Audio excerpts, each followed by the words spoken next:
All right, everybody. Happy fourth week of June. My name is Eli Robinson. I'm the Chief Trivia Officer here at Water Cooler Trivia. We go over our weekly game every week. We have a weekly trivia game that we send out to companies and organizations all over the world, designed to connect everybody, have a good time, really bring people together as in a hybrid remote world. Each week we have a 10-question trivia game that we bring to you guys, and we're going over it this week. If you ever want to find us, you can find us at watercoolertrivia.com. You can find me at Chief Trivia Officer here on Twitch or YouTube or TikTok or LinkedIn or whatever it is you want to find. But all right, let's get into this week's stats to start. So we had 2,556 users take the quiz this week. An average of 6.92, so this was the first week that we dipped below 7 on the difficulty. We'll talk about why that is a little bit as we get into each of the questions. I think this was incidental mostly. Median still of 7. We've had a median of 7 every single week, with the exception of 1 week we had a median of 8 that was a little bit easy, but that's exactly where we would expect it to be. As you can see here, there's a little bit of like your standard curve of not many people there at the bottom, and then as you go up towards the like 7, 8s, 9s, you see the majority of people kind of living. Normally we see 7, 8, and 9 as the 3 biggest bars, so in this case 6 replaced 9, which is a little bit of why you see the average a little bit lower than usual. All right, let's get into question number 1. U.S. patent 5255452 for special shoes that make their wearer appear to defy gravity is credited to what mega pop star who passed away 13 years ago this week? So a little bit of current events, a little bit of like, you probably know it. The answer is, of course, Michael Jackson. We included a picture of the patent. This was from one of the guys who helped us make the quiz. I thought it was a cool idea. I didn't know he had a patent on it. This is a really cool fun fact. I think including a picture of the shoes as opposed to including a picture of the answer really threw people off. So we got a lot of answers for things like moonwalkers.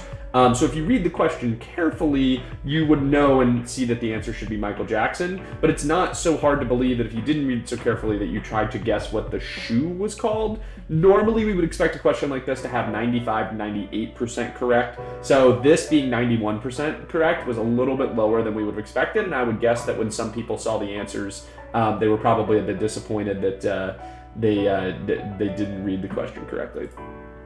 Speaking of not reading the question correctly, question number 2, there's a lot of buzz about the new Pixar flick Lightyear, the origin story of a character who first appeared in what 1995 film? So this one was 89% correct. This is another one, of course the answer is Toy Story, or the first Toy Story, or Toy Story 1, or whatever it may be. This is another one of those where we would have expected the 95 to 98% correct. Toy Story is very much an international phenomenon that everybody would know. As you can see, we included an image of Buzz Lightyear, so the image really caused people to not read the question as carefully as they needed to. So we got a ton of answers that were Buzz Lightyear, which we can't mark as correct because we were looking for the name of the film.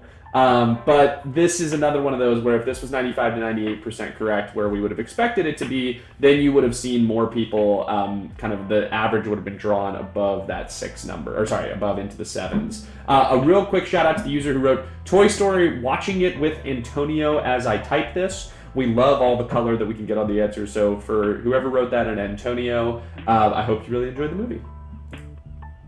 Question number 3. 12 years after Labour Party Julia Gillard became their first female prime minister, what Southern Hemisphere country recently pivoted back to a Labour prime minister with their recent election of Anthony Albanese? So this is one where the image is really, really important. So this is a fun current events question. It's the type of thing that we would expect most people who are really in tune with current events to perhaps know. But when you include an image of Australia, the answer is, of course, what is Australia? You get the answer up to 93% correct. I don't know what the image is actually worth. We don't run an A/B test on that, but like it's at least 20 to 30% on the correct rate as opposed to this. I will also say that what is Australia, if you're ever on Jeopardy, is a really, really good guess. It's like hundreds of times the response that has been correct is what is Australia. It's like tied for like what is China.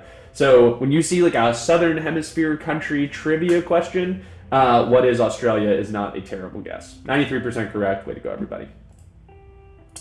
Number 4, Hold Me Closer, Tiny Dancer. Hold me closer, tiny dancer, are some of the most misheard song lyrics of all time, with some believing that Elton John, in lieu of diminutive Terpsichorean, actually was referring to what television actor from Taxi and Who's the Boss. 81% correct. We included an image of Elton John and his songwriting partner Bernie Taupin here as opposed to the correct answer. So I will say, so the correct answer is Tony Danza. Hold Me Closer, Tony Danza is something that people think that they hear. I will say diminutive Terpsichorean is a pretty mean thing to put in there. I sometimes, don't mind a little bit of vocab lesson. My guess is there are some people who read that and were like, this isn't really what I'm signed up for. Most common wrong guess, far and away, was Ted Danson. I can see it, Dancer, Dancin', that makes sense, T, Tiny, etc.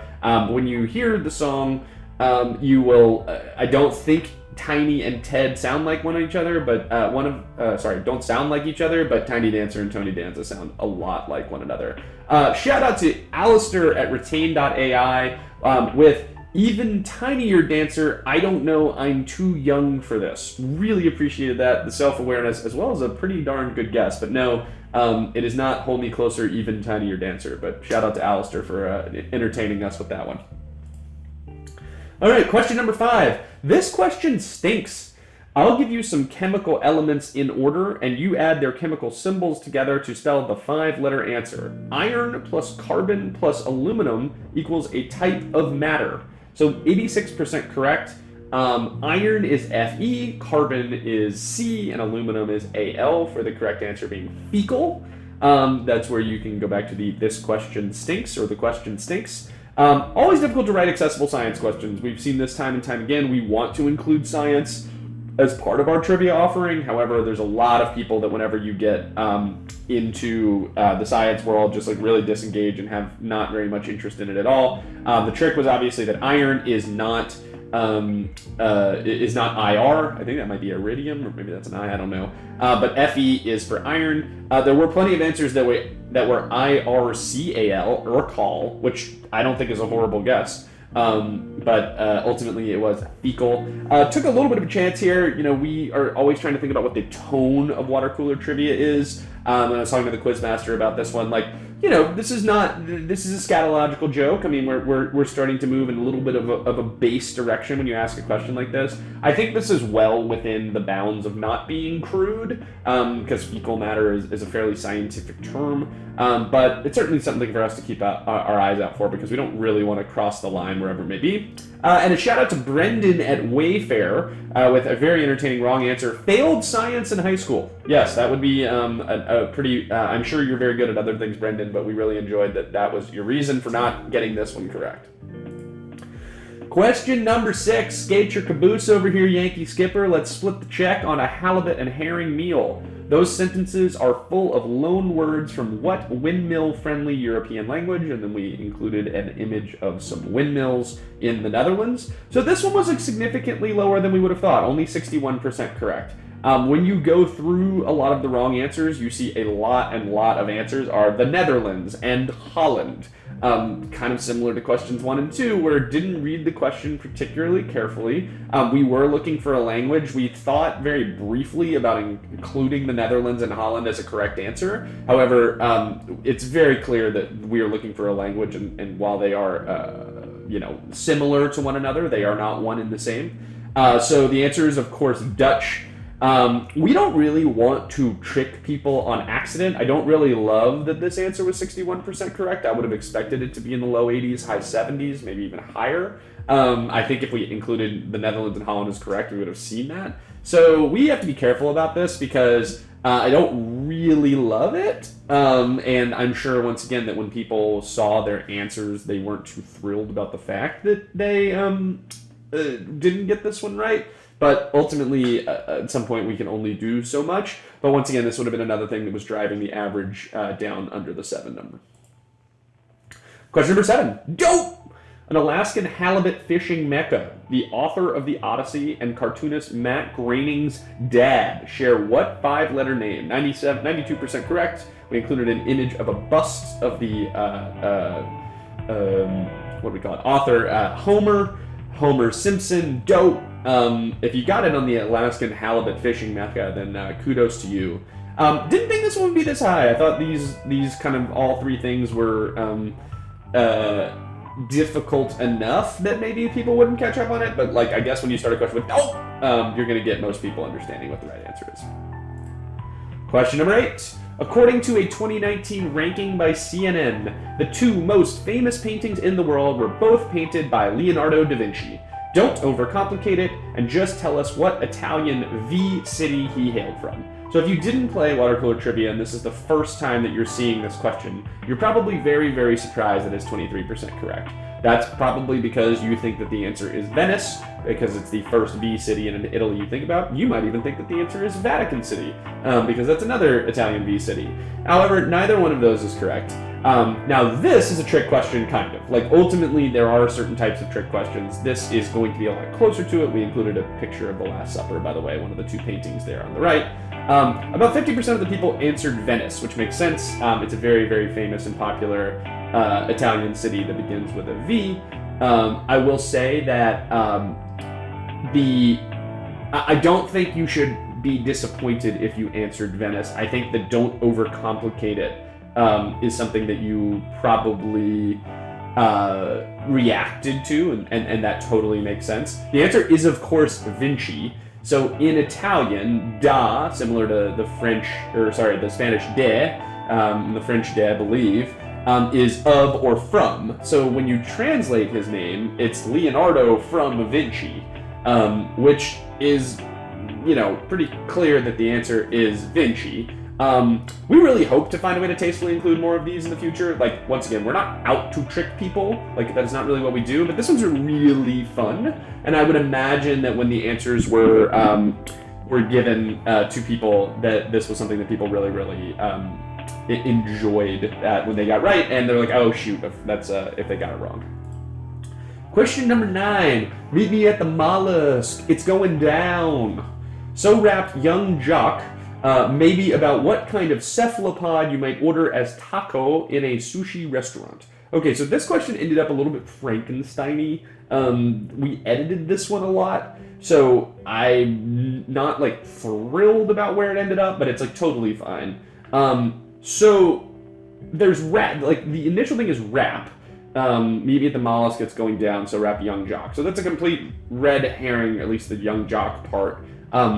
So we're trying to help. So the question's ultimately a food question, right? So taco, what is taco in a sushi restaurant, okay? And we're trying to clue in an entertaining way what taco may be. So you have 2 basically, I don't think it's species, but it would be genus or family or order or whatever it may be, which are mollusks and cephalopods. So if you know what mollusks and or cephalopods are, then you start to have the ability to give a good guess. The correct answer is octopus. Taco is octopus. I don't think we accepted squid, because I think squid was we looked it up with some other Japanese word in a restaurant. I will give a shout out to the person who answered that's not the lyric, but octopus. That's of course correct. Young Jock's song is Meet Me at the Mall, It's Going Down. But I really appreciate that this person thought to call that out, and thank you for correcting us. But 48% correct.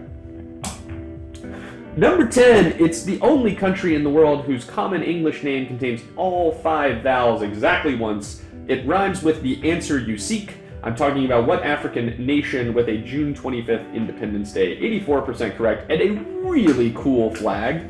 That's the flag, of course, of Mozambique. Very, very enjoyable spelling question. I think we had hundreds and hundreds of various spellings of Mozambique. Shout out to Nathan at the Growth Zone. He had an excellent answer. The Democratic Republic of AEIOU and sometimes Y. I haven't spoken to the individuals at the Congo's branding office. However, I really like the idea that in order to perhaps qualify for a trivia question like this in the future, they would rename it that. But shout out to Nathan for entertaining us with that one. 84% correct. Of course, the answer is Mozambique. And I believe in 2 days, June 25th will be Mozambique Independence Day. So happy Independence Day to anyone celebrating that. Here are the question-by-question correct percentages. So you can see for the first 5, we were in the 80% plus. Once again, we would have expected the first few to be a lot higher than they were.